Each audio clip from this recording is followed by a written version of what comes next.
Hello and welcome to the new and improved BST Weekly. I'm Tim Blacker and I'm here with Joey Kane. How are you, Joey? Very well, thank you, Timothy, and what an honour it is to be here again in front of our Beasters family. Oh, well, one thing that impresses me so much about us, Joey, and I know I'm tooting the horn a little bit here, but we fulfil our promises that we make to our fans, wouldn't you say? We absolutely do, and the promise that I think you're referring to is a weekly show, that we're not going away, and that we'll explore new mediums. Isn't that right?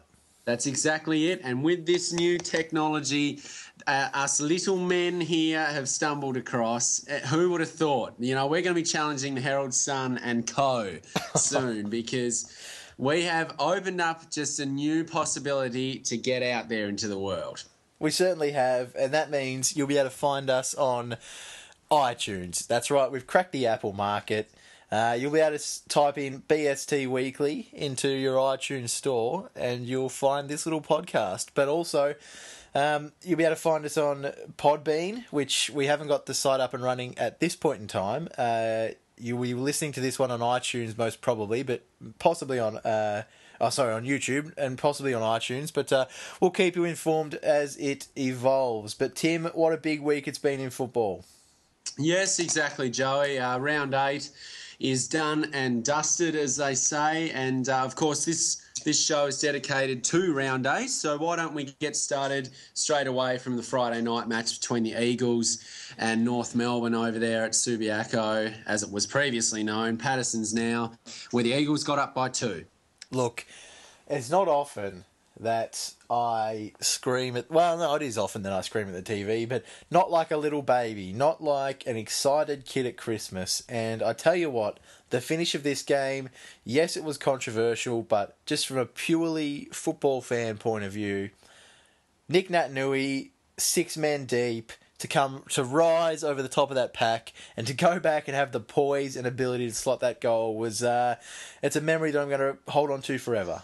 Yeah, well, look, I mean, everyone knows he's got this magnificent ability to run and jump at the footy, and, I mean, we saw it perfectly there in the final few seconds, didn't we? What a mark it was, as you said, but I just can't help but notice, we put a status up on Facebook, Joey, at the time, but North Melbourne again... We did raise it last week. They've got into a situation where they should have won the game. They were 15 points up halfway through the last, and it's got away from them again. Now, that adds to games they should have won, against Geelong and Hawthorn. Yeah, look, I think I've said in the past that they're a dumb football side, and in the clutch moments, they just do stupid things. And I guess the most important or influential decision of the match came down to the high free kick paid on the outside the 50. But, I mean, it shouldn't have come down to that, if we're being honest. Goldstein's kick out there, so many opportunities North had to ice the game that they just didn't take. Yeah. Oh, well, exactly. And, I mean, Look, the free kick was a little bit soft, but, I mean, it was there. Under the rules, the initial contact was high. And, I mean, the umpires made the right decision in my mind. But, look, again, you can even be super critical and say that someone had, if you look at that pack there, Nick Naitanui is the most dangerous man in that pack. Somebody has to take onus to stop his run at the football. Well, I think it was Lockie Hansen's man at the time, and you can see immediately as soon as he took the mark, his head flung back and he was disgusted in himself. You need to get a body on him in that situation. You need to block his run, and it was tailor-made. It was almost like a stepladder for him. It just these little things that just North, they're just not improving in these areas.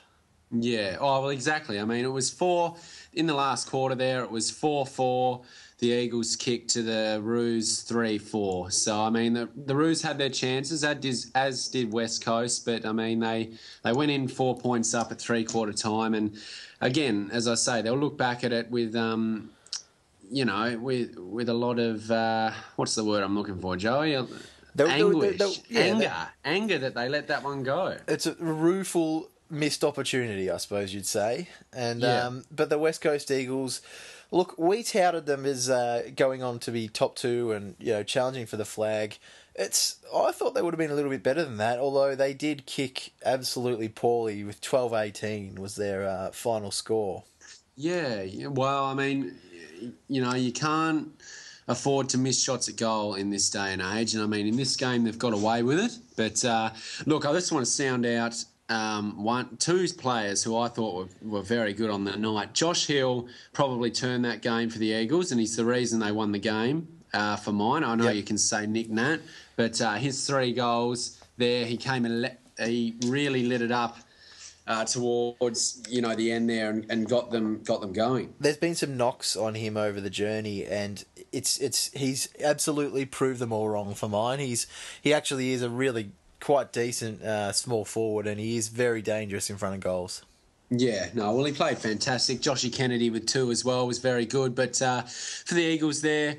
Andrew Gaff as well. Not the big, disposal count you'd expect from a person to lead your side in that category with just 22. But, I mean, he's gone at 73% efficiency and 5 inside 50s there as well, which, we know how critical he is driving them forward. Well, he's damaging, isn't he? I mean, his touches aren't superfluous. When he gets it, he does something with it more often than not. So if he's up and running and he can get a bit loose off his opponent, they're a quite dangerous side. And yeah, as we said, they'll be challenging for top 4 and just another win under their belt. But North, worrying times.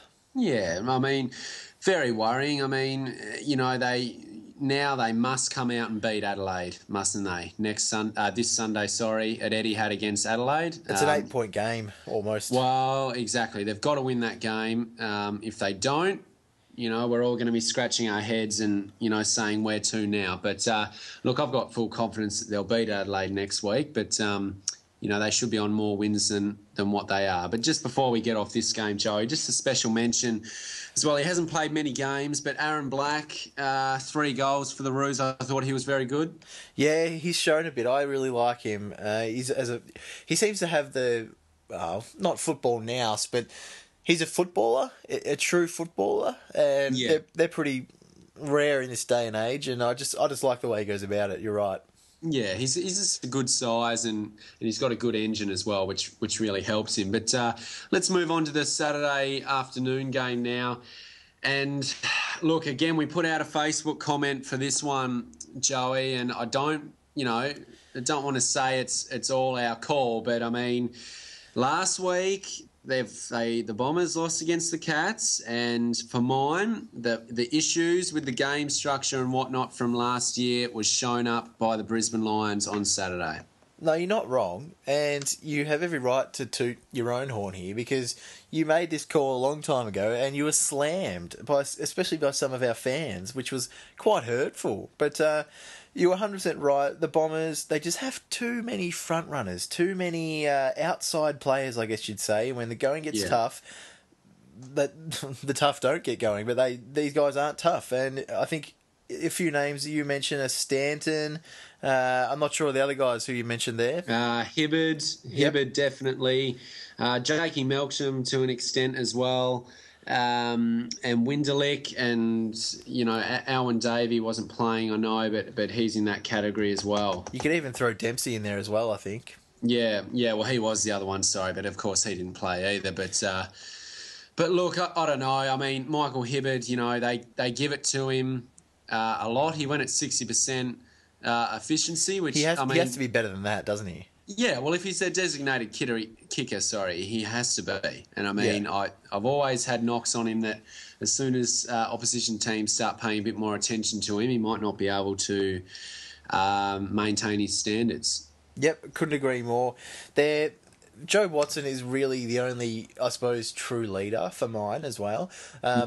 He does a lot of good things for them in and under, but I don't know that their forward line functions well enough, and I don't think they have enough leaders in the midfield to go forward or to structure them. I think their back line can hold up, but I really worry about their forwards. Guys like Stuart Cramery, I'm not sure if they're up to it anymore. Well, I'm not going to be as harsh on Cramery. I do like Stuart Cramery, but my question is, all pre-season they've been tooting the horn of Danaher. Why is he not in? Can you tell me? I guess No, I can't tell you because, as you said, they have been tooting the horn, and Bomber Thompson there, he said almost round one that Joe Danaher was a chance to play. So I don't know what the hold up is. It may be just trying to develop his body a bit further. I'm not 100% sure, but they need something, I think, in the forward line because, yeah, as I said, Cramery, Hurley, you might as well put him down back. We've always thought that he's a better defender than he is a forward. Time to get Joe Danaher in because really they've got nothing left to lose because they can't keep losing games that they should win like they did against the Lions. Yeah. Oh, well, you're exactly right. And I mean, you know, the test is down now. I mean, they're going to face a Richmond side, which is going to be gunning for them on Saturday night in the Dreamtime game. And, I mean, they lose that one. That's 3 on the trot. And then, I mean, more people will be jumping on the wagon that we've started. We'll have a look at all the games from next round later, and I do want to talk about that one because that's going to be an absolute cracker. But just to move on to the Brisbane Lions quickly, I think... And may I say, just sorry to cut you off, but let's talk about the Brisbane Lions here because it's more about, well, it's a bit of both, but the Lions deserve all the praise we're about to give them, I think. Yeah, they do. It's been, as we know, a really tough start for them, but the last couple of weeks they've started to turn it around. They're competing so much... or better, I suppose, for lack of a better word. And they've been so competitive that every contest they seem to be affecting now, like they did in the Mickey Mouse Cup. And they're playing to the type of their good standard from last year that won them 10 games. I know they've got a really tough run coming up, but to knock off Essendon at the start of this little run they have, they'd be really pleased about that. It's going to give them a lot of confidence for the next few games. Yeah. Oh, well, I mean... You know, one man that I would like to point out was Pierce Hanley. I thought he was absolutely fantastic. Yep. 6 inside 50s, went at 89% efficiency as well, and was just a really vital link man for them, as was Jed Adcock as well, who had, you know, the 4 inside 50s as well and went at 80%. So those are the two guys in that back half there which set up a lot of play for the Lions, and I thought they were really good. But how about our man, Brent Staker? Some comeback by the man. Nah, it's a great football story for him to kick the ceiling goal there and get him over the line. He's had a tough run. I think it was, I don't know if this is right, but I heard somewhere that he'd missed 615 days of football or some ridiculous figure like that. But he's missed a lot of footy, that's for sure, and his teammates, I'm sure, would have fought really hard to give him that opportunity, and he didn't let them down. Yeah, oh, well, I mean, he was really good, but I mean, his body, you know, is going to determine how effective he can be for them. But look, it was good to see Big Johnny Brown as well kick a couple too. They really need him to, you know, see out his last days there, fit and healthy and on the field rather than in the stands. They're a 6 goal better side with Brown at his best, aren't they? So, yeah, exactly right. He's a great figurehead and provides them with some real structure. And we don't like to see the greats go out, you know, decaying, I suppose. So it'd be good to see him go out on a high.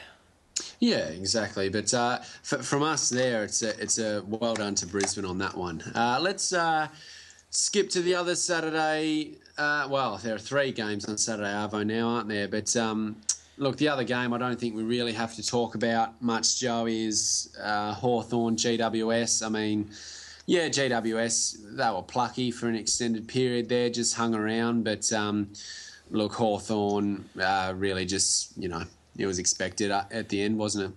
Yeah, look, 35 scoring shots to, 12? I mean, that says it all, doesn't it?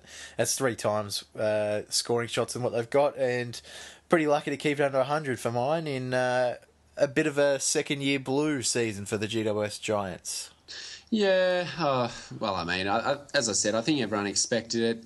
Jared Roughhead, though, was, you know, fantastic. He's trimmed down a bit, and, you know, I watched on the couch last night, Joey, actually, and Alistair Clarkson was on, and they were just going over the fact that Ruffy's dropped a lot of weight this year to, you know, really free himself up and try and get the load off his Achilles, which he did last year, and, look, he's playing some good footy.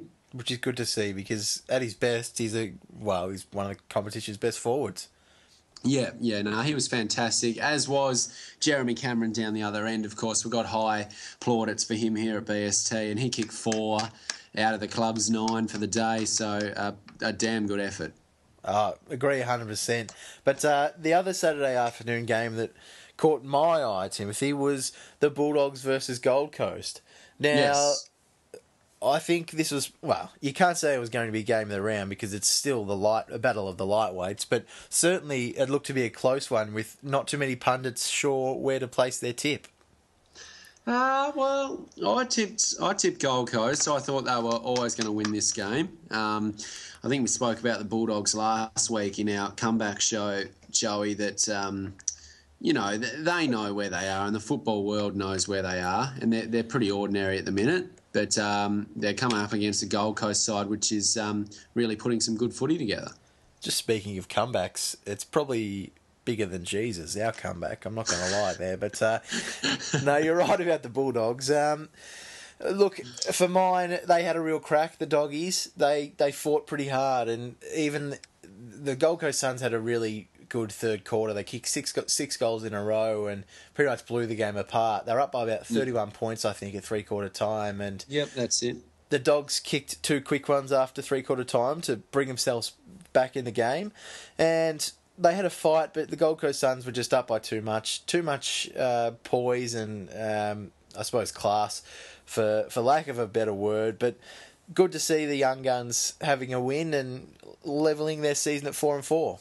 Yeah, well, it's fantastic for them. I mean, Campbell Brown's come in there and kicked 3, hasn't he, on his second game back? I'm pretty sure it is, and he looks to be adding some, at least some fire down there. Yeah, not so much fire, but grunt work, I should say. For sure, and for mine, he's actually in career best form. I've never seen him play as well as he has the past couple of games since he come back. He is on fire, and his contract is up at the end of this season, so it wouldn't surprise me if he's fighting for another contract.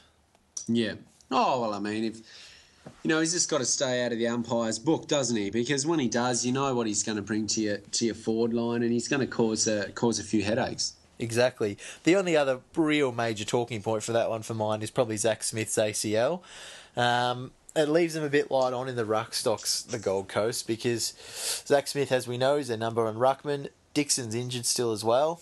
So they're going to probably have to go with Tommy Nichols or maybe Daniel Gorringe in the ruck, who are almost untested at AFL level. So it'll be very interesting to see how they handle that tough situation. And I'm sure they'll be looking forward to getting Zach Smith back next season. Yeah. Oh, well, I mean, it's shocking for Zach, but I mean, at the same time, as you said, it gives Gorringe or Nichols a good opportunity to forge themselves in the game. Do you see the Bulldogs falling off and becoming, I hate to knock Melbourne here, but to becoming as bad as Melbourne, or do you think they're at a different level? How do you see their future going forward during this season?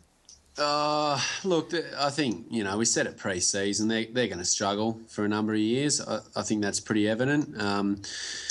They got guys like Gia and Rob Murphy and Coons who, are playing some all right footy. Boyd in there as well. But, I mean, they're old now, Joey, and it's simple as that. And, I mean, their bottom 6, especially on the weekend, wasn't that great. So... there's not a lot of depth down there, but Brendan McCartney's just got to blood as many young guys as he can for mine.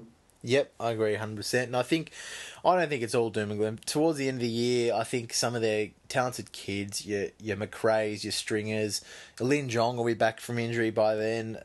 Nathan Horvat, I'm not 100% sure on the pronunciation there, but some of these guys will come through, and I think... if they can continue to win the contested ball, which they have, they should be right going forward. But I think we should move on to the ball. Just before we do, I'm going to stop you again. There's always been a knock on this guy, and it takes a lot to get a plaudit from us here at BST. As you'd know. But Liam Jones, 3 disposals, a kick, and a goal. That was his day at the office. The big fella. Now did he? I didn't actually see the game, Joey. You did. That was early, was it, that he went off, or was it late? early enough, I suppose, but that stat line's still not great. He's been, I think he's been better recently. He's been plucking a few, catching a few. I actually thought he's been in not too bad form, but he was, pretty atrocious against the Suns, and they really need him to step up. He's almost entering, I'm not sure exactly how many games he's played, but he's entering that 50-game mark where they need him to start performing at a senior player level, and he's just not, is he? Nah, there's not enough consistency there from Liam, unfortunately. But look, we move on, don't we? And let's move on because although that was a great win for the Suns, there were two sensational games on Saturday night. There certainly was. A draw and a very, very close one. Let's talk about the draw first. Sydney versus Freo. 9-16-70 to Freo versus 11-4-70. Is it just a case of Freo didn't kick straight enough? Well, yes, on one hand, but on the other hand, Sydney were in a position where they, I hate to say it, but have done a North Melbourne in a sense, and we're not knocking North, but no way should have Sydney lost that game. No, up by too much to concede that lead. They're the reigning premiers, and for mine, that's a bit of a worry. Yeah, well, they've got, as you said, we'll talk about it a bit later, but they've got Collingwood in Melbourne this week as well, so that'll be tough for them too. But look, it's just they had a lot of chances in that game near the end when Freo were making a comeback to really slow the game down and set up, I suppose, Sydney-style football. But for whatever reason, it just didn't happen. No, it didn't, and I don't really know what their problem is, though. It's pretty hard to pinpoint because they have such an even spread of talent and they play such a well-rounded game. For mine, it's sort of hard to pinpoint the major areas of concern or distress when really they plaster up everything so well. What was your major fault on the night? Well, I mean, they're playing a very well structured and drilled Fremantle side, as we know. But a problem for me, it's still their forward line in a sense. I mean, I know Sam Reid played, a little bit better, but for me, they still really struggle without that key focal point down forward. Do you think Tippett will be the answer? I suppose the proof's in the pudding when the pudding's out of the oven, Joey. But look, no, not on last year's form, that's for sure. Yeah, I think Tippett's. Yeah, I don't know how he fits into that side. Well, I don't think he does fit into the side, Joey, and I think it's simple as that. Yeah, I think Sydney moved the ball too slowly to be able to satisfy the needs and requirements of a player like Tippett. Exactly right. He's not a guy who's going to beat a double team, a triple team, is he, on a wing or on a half-forward flank? So I don't know that it's going to work out so well for them. And it's going to be tough to try and integrate him. Round 12, I think he's back, maybe round 13. But it's not too long to sort of change up your whole game style to accommodate him, is it? No. Well, I mean, it'll be really interesting to see, actually. And apparently he's training the house down and, you can say whatever you want up there, to be honest. But, look, we will just have to wait and see. But another thing for mine is Mike Pike in the ruck has gone in front of Shane Mumford for mine. Now, that's a big call, but I honestly think he has. No, 100% he has. I agree with you that 100%. Mumford's been, for the money he's getting, he's been awful. He looks slow. Yeah. He looks almost like he's playing with pain. Would it be fair to say he looks disinterested? A little bit. Yeah, definitely a little bit. I mean, he's just not winning ball around the ground like he used to. I mean, he only had 6 possessions against the Dockers there, and Mikey Pike's had 15, going at 87% efficiency. I know he's had 11 handballs in there, but look, it's a great story for Mike Pike. Hasn't he improved out of sight, though? Yeah, he had so many knocks, even last year, but he's just proving everyone wrong, which is great to see. The BST tick of approval, that's for sure. Oh, it's hard to get, very hard to get. But look, on that game, just to close on it, I think Sydney will just be relieved they got 2 points in the end, I think. I mean, Sam Reid marked it right on the goal line with 6 seconds left. Michael Johnson didn't even kick the ball 50 metres, so they definitely dodged one. Were you surprised he didn't make the distance? That really Stunned. shocked me. Stunned. I couldn't believe it. Absolutely stunned. He leant back a bit on the kick, but gee, he mustn't have a very penetrating kick on him. I didn't ever notice that before. No, well, I mean, and we know the SCG 50s aren't 50, so put that into perspective as well. Yeah, exactly right. But let's move on to the other exciting game of that night. Collingwood-Geelong. 1 goal to Collingwood, the victors, and thoroughly outplayed them for all but 1 quarter. Yeah, well, look, I mean, I was actually at this game, Joey, and I mean, we're waiting to see this sort of play from Collingwood for a long time now, probably over 12 months. Yeah, to be honest. I'd question if they had that gear in them anymore, to be honest. It'd been that long. The first half was 2010 Premiership stuff. They were manic on their attack for the football, and really Geelong got showed up by it quite badly. And I mean, when the intensity wasn't there in the third quarter, I know Geelong obviously had more of the ball and stuff, but the tackling pressure went down, and when Geelong, as you'd know and everyone else would know, when they get their confidence up, they are very, very hard to stop. And 8 goals to 2 in the third quarter got them in front by 13 at three-quarter. Yeah, look, I think Collingwood had more to play for in this one. I think Geelong almost had played their grand final the week before against Essendon, the 2 unbeaten teams. But that's taking nothing away from Collingwood and the sensational performance they put forward. I guess the question for me would be, firstly, where has it been? And secondly, is it a worry that it only comes out, once in, since 2010, as you said? Well, it's a big worry. Yeah, I mean, we need to see it again this week against Sydney because that's a game they must win also. Yep.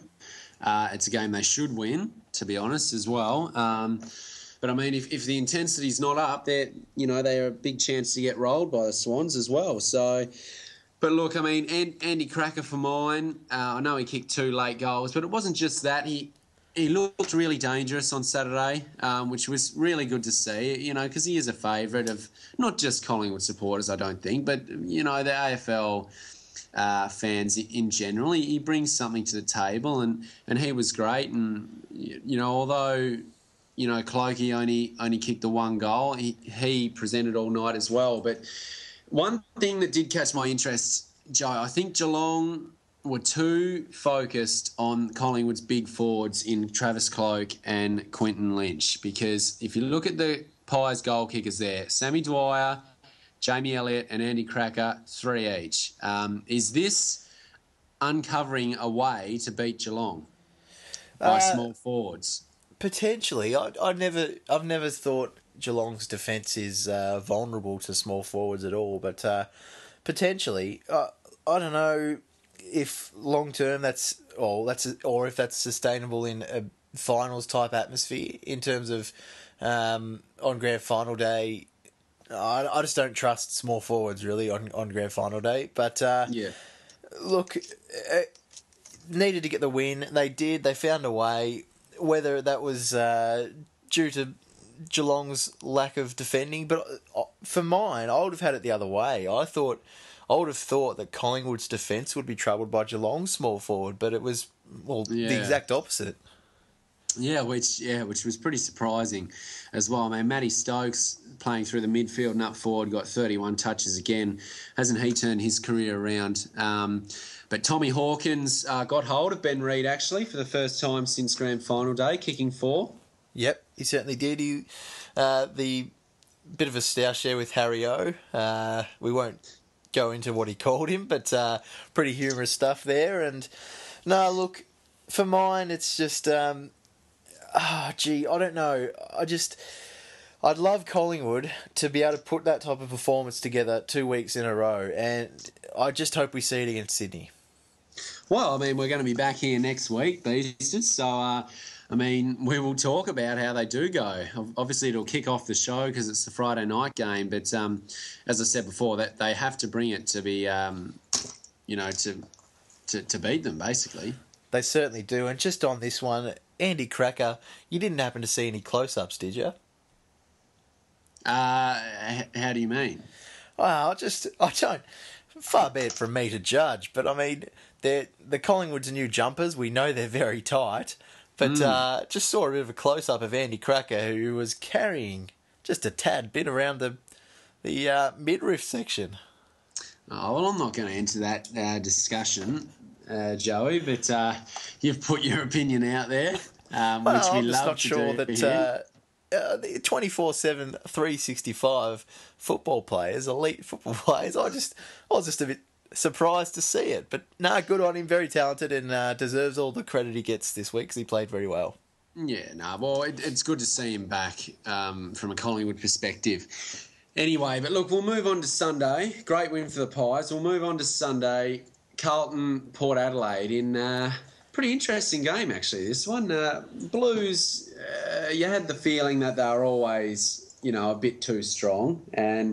But I mean, credit to Port Adelaide for hanging around because the Port Adelaide of last year wouldn't have hung around. At three-quarter time there, they're 33 points down and they've outscored Carlton 5-3 in the last quarter, which it's not a win, but it's a big tick for me for Port Adelaide in their stage. Yes and no. To be 5-0 and then to drop the next three, I don't think that's ever been done since a long time ago. Let's put it that way. So, pretty disappointing that they did lose this one. It's a game that they could have won. I'm not sold on Port as much as you are. I think they've got a long way to go still, and I think that they haven't reached the bottom. Actually, I think they're going to go. They're going to find a few more tough times before things get better. But I felt like Carlton never got out of second gear and were never really troubled, and that was a little bit concerning for me. Yeah, well, I mean, I suppose the tick from me just comes in the fact that they didn't get blown away because they easily could have in that last quarter. And I mean, just the fact that they at least fought it out. I mean, yeah. I don't think they were ever going to win the game. So, I mean, but you don't go into a game thinking, let's have an honourable loss either. But I mean, at least they had a crack. Nah, true. And that's all you can really ask for in the end of the day, isn't it? 100% effort, and they certainly provided that. And we know that Ken Hinkley's a really good coach, and he'll continue to get the best out of that group. And I just think they'll try and look to turn it over a bit more. I wouldn't be surprised to see them offload maybe a couple of rucks, a couple of players at the end of the year to, grab a few early draft picks either. Yeah. Oh, well, they're in the rebuild phase, so they've got to keep it going. But, I mean, it was good for Carlton also. You look at the top three disposal winners there. Juddy, 25, Murphy, 24, Robinson, 23. When those guys are getting their hands on the footy, it's very, very good news for Carlton. I mean, Juddy and Murph had 4 inside 50s, Robinson 6, all of them going at 70% efficiency as well and over. So at least they're getting back into form. What did you think of Murphy going forward? I liked it. I think he's pretty dangerous up forward, that's for sure. He's very quick and nimble and hard to stop on a lead and at ground level as well. So, I mean, for a rest, it's perfect. Yep, couldn't agree more. And if they can become a bit more dynamic in that sense, a bit more versatile, they'll be a much better side as well. Yeah, exactly. We move on to Richmond, Melbourne now. 34-point win for the Tigers. The D's are actually pretty gallant in this one. They certainly were. Before the game, just had a quick look at the odds. $21 for a Melbourne victory. That was just outrageous, I thought. But well, that's not on, I wouldn't have thought. No, pretty large odds there. But they battled manfully and they put in a real effort. They were defensive-minded. They battled as a team. And I'm going to give a massive, massive plug here. I tell you what, one player throughout all of this above any others, and I really you can hear it in my voice. I want to give this guy the biggest rap I possibly can because I haven't rated him in the past. Colin Garland, I tell you what, that guy is an absolute battler. He is a gamer, he is a baller, and he cares. He puts in 100% effort week in, week out, and by God, any side in the competition would be very, very lucky to have him. Yeah, I mean, when you're in a situation that Melbourne is, Joey, you just want you guys having a crack. I mean, and you know, if all 22 blokes played with the same intensity as Colin Garland, they wouldn't be in the news for the wrong reasons as they are every week. Exactly right. But I mean, sorry, you go. No, I just wanted to say that, you know, if they can produce this type of effort on one week, why isn't it happening in other weeks? Well, yeah, that's a question for another time, I think. I don't really know. I mean, they're going to get a good challenge over in Perth next week, put it that way. But we'll touch on that in a bit. But we just have to see more of it, don't we? We really do. Aaron Davey came in and kicked 3. Dawsey got 2, which was good as well. Yeah, look, he provides a target for them at least, and he really straightened them up on the weekend. But if they had played anywhere near this type of intensity, this level against Gold Coast, they wouldn't have been whacked by 10 goals. And it just, the culture down there, and I know I continually give them a whack, but it just astounds me that this can happen. I mean, they've got to come out next week and put on a similar sort of performance, don't they? Even though it's not going to be an easy game for them. You'd expect, you know, the same sort of effort, wouldn't you? Oh, we have to. Simple as that. They've just got to get this media scrutiny off them. And, I mean, we've got to start reading in the papers and whatnot that, you know, they're playing games and their youngsters are playing well and everything like that. And it's just critical that the rest of this year they play with that intensity. Yep, it certainly is. But I think we'll leave that one there and move on to Adelaide versus St Kilda in what was an absolutely dour, low-scoring contest. A few behinds kicked there, but... sorry, Joe. I'm gonna rewind again on you. Just for Richmond there, Vlaston. How do they pronounce that, Joey? Vlaston. You're pretty close, I think. Yep. Well, there we go. But he's had, you know, a lot of talk about this boy pre-season. 25 possessions on the weekend, 92% efficiency. Now, when you factor in that 19 of his 25 possessions were kicks, that's a damn good effort. He had 5 inside 50s, 16 marks, which I know can be misleading at times in today's day and age, but it proves to me that he's getting on his bike and he's working hard to provide a switch, to provide an option, whatever you like. But he's a real winner for the future. Look, I'm not sold yet. You're not sold? That's pretty controversial, I know, given that he's the golden child at the moment. But look, this is set falling down around us. Don't worry about that, beasters. But no, look, a long way to go. You got to remember, guys like Mark McGough come in and had 30 touches. So I not sold for mine yet until he can prove to me that he's a smart footballer, which I don't know that he is yet. Anyone can rack up touches, but give him some time before I jump on that bandwagon, I think. No, I just wanted to give a plug, but we'll move on to that last game. Adelaide, yeah, I mean the Saints were plucky again, weren't they? But I mean, Adelaide just had it won, really. What can you say about this game? Pretty much expected result. Adelaide had to get the win. St Kilda, it's going to be a long year, but they won't be as bad as your GWSs and your Bulldogs and your Melbourne. No. Adelaide, when is it too soon to say they're in finals contention? Well, I'll tell you exactly when. This next month, Joey, I'm going to jump the gun here and I'm going to read you their next 4 games, okay? Yep.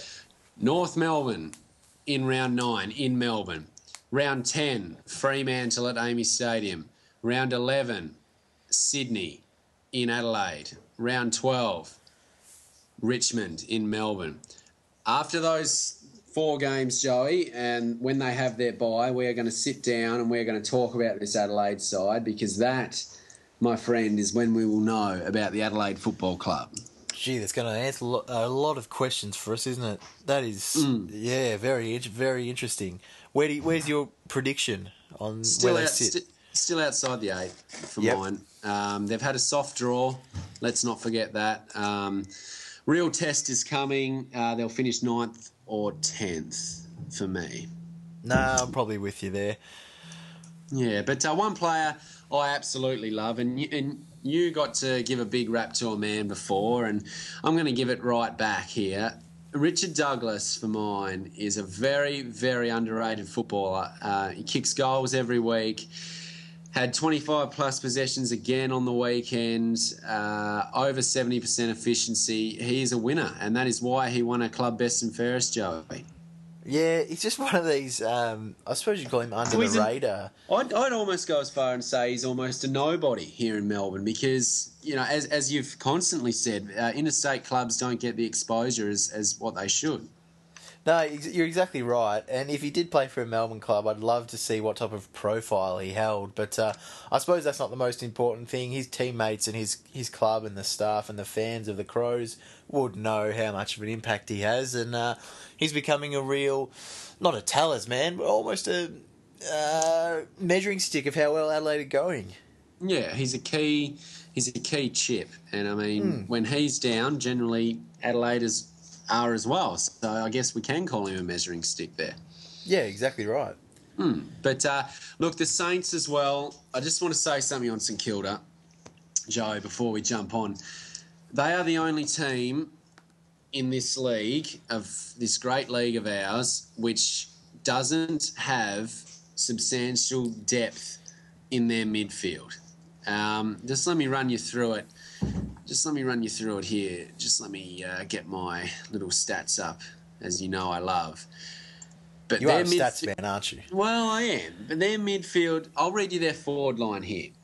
Milne, Malira, Sard, Sipos, Rewald and Ross.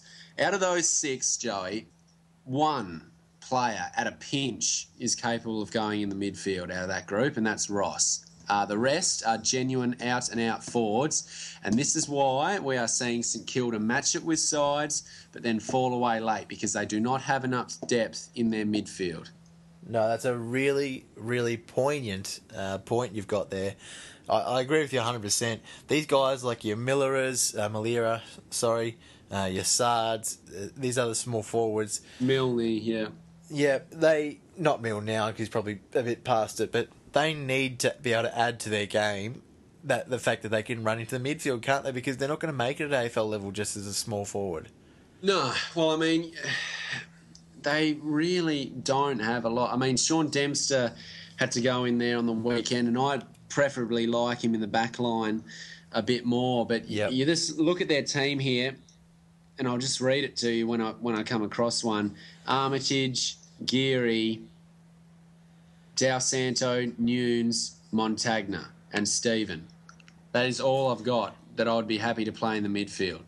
Yeah, it's not capable to match it with. Well, I'd even rate GWS's midfield probably better than that at this point. There's 6 players there, Joey. That's a big issue. Oh, it's a massive issue. And where's it coming from? Where's the next level group stepping up?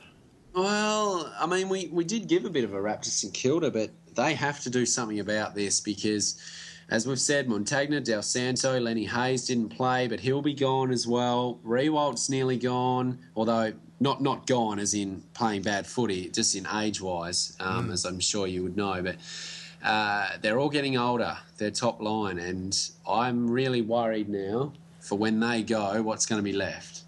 Yep, so am I. They're another team that's going to have to look to probably move on some of their older guys to get a few draft picks in because... Contentious one for you. Should they look to trade Montagna or Dao Santo? For mine, yes. You know I'm a big advocate of rejuvenating lists and keeping the young kids coming through, but especially Del Santo. He's not offering them anything this year. It's almost like he wants to leave. So I'd definitely look at getting rid of him. I know these guys have been club legends for so long, and it's tough for the fans. It's emotional, but you have to be strong as a list manager, I think. Yeah. And you're not going to agree with this probably, but I'd even look at trading Nick Riewoldt. The currency he would have to a challenging team would be immense. Well, I do agree with you, actually. They won't do it, as we know, but for mine, I mean, he's not worth it anymore, but a competing club, one that wants to win the premiership, will part with a first-round draft pick for a Nick Del Santo. I know that's too high for him, but in my opinion, a team would. What do you think? What's his relationship with Ross Lyon like? Because Freo are on the bubble. Yeah, well, I mean, it's interesting, isn't it? Whether they need him at Fremantle, having so many young guys, good young guys over there as well, is another thing. But it would definitely be an option. I mean, I know Brendan Goddard was talked about for Ross Lyon wanting him. And it wouldn't surprise me at all if he did go after someone like Lee Montagna either, who, you know, I know it's very unlikely, but we like to talk about big things here at BST, Joey. But he would be great over in the West with plenty of free space. He certainly would be. It'd be really interesting to see what will happen at the end of the year with their list, because they're in a bit of trouble. Oh, they definitely are. We should be list managers, Joey. We would give it a good shake, put it that way. But look, that's the round review done. I mean, that's a little glimpse as well, Beasters, of what you can expect from our shows these days. We're not done yet, but just in terms of wrapping up the round, we're just going to look at games like that and talk about the key issues. But if you want to get involved as well, Timothy, yes, enlighten our fans of where they can contact us. Oh, well, the social media world is fluent for BST fans. You do not have to go any further than Facebook, where you can find us at facebook.com/BSTW, all in capitals, and then weekly. So it's BST Weekly. And then the Twitter as well, at BST Weekly. Very simple stuff, Joe. Very simple stuff indeed, and we'd love to hear your feedback. We're a show made by the people for the people, so we only function with the help of you guys out at home listening to us. So we love to hear from you. But what do you think we move into our tips for the upcoming round? Tips for the upcoming round, and then the ladder to close us off. Yes, I'd love to. All right, Friday night, Collingwood versus Sydney. What are you thinking there? That's at the MCG, by the way. Yeah, I'm thinking Collingwood by 4 goals. I think they'll get a lot of lift out of that match against Geelong. How long it lasts for is another talking point. But for mine, they've got a great record against Sydney, as we know, and I can't see Sydney beating them in Melbourne. If it was in Sydney, it's a different story. But here in Melbourne at the G, I can't see Collingwood losing. I'm with you as well. I'm a bit more optimistic with Collingwood's chances, actually. Probably a 6-goal to 10, a shellacking, potentially. I think it'll be a dirty night for the Swans, but we wait and see. Port Adelaide versus Geelong at Amy Stadium on the Saturday. What are your thoughts there? Port Adelaide will be very competitive for a half, and then Geelong will show their pure genius and run away with it in the second half for mine. Yep. Spot on, I'm with you there. About 6-7 goals. Yep, same, I'm with you there on that one. GWS versus West Coast Eagles at Skoda. This could get ugly. It could be, and I mean, it's going to be interesting to see how teams approach these games this year. I mean, last year when they came in, we saw teams rest players and obviously, hold a few guys back to what they were capable of. But for mine, you have got to go out and you have got to absolutely drill these teams like GWS when you can, because percentage is going to be so critical with how tight it is. So Eagles by 95. I think they will rest a few players. They've got to, as we know, a few players coming back from injury and a very extensive injury list. So they'll definitely get over the line, as you said. It just about how much, I suppose.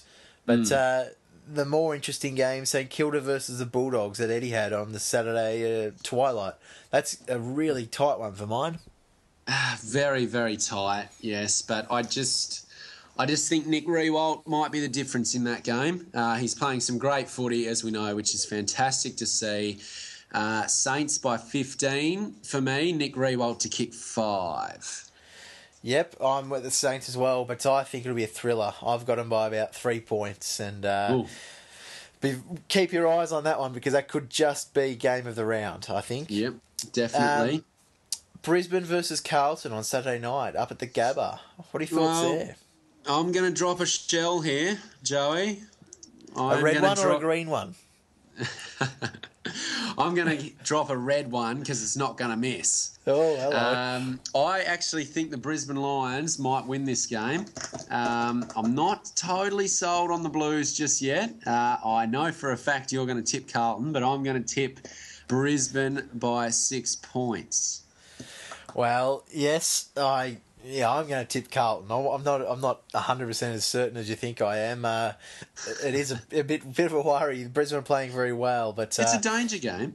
It is certainly a danger game, and if they lose, that'll be tough to take down at Bluesville. But look, we'll tip Carlton, and I think probably 4 goals for mine on that one.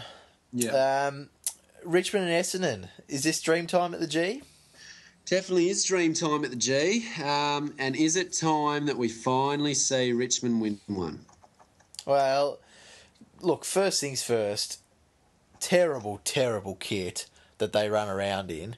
I know it's a tribute to Aboriginal artwork, but it's not really, because Aboriginal artwork's not really like that. I hate the kits. I'm probably one out of millions that do, but they've got to sort that out first. Well...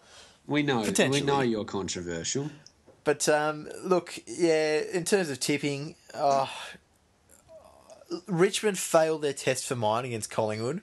Yeah. And Essendon have been failing their tests as well. So, I'm tipping a draw.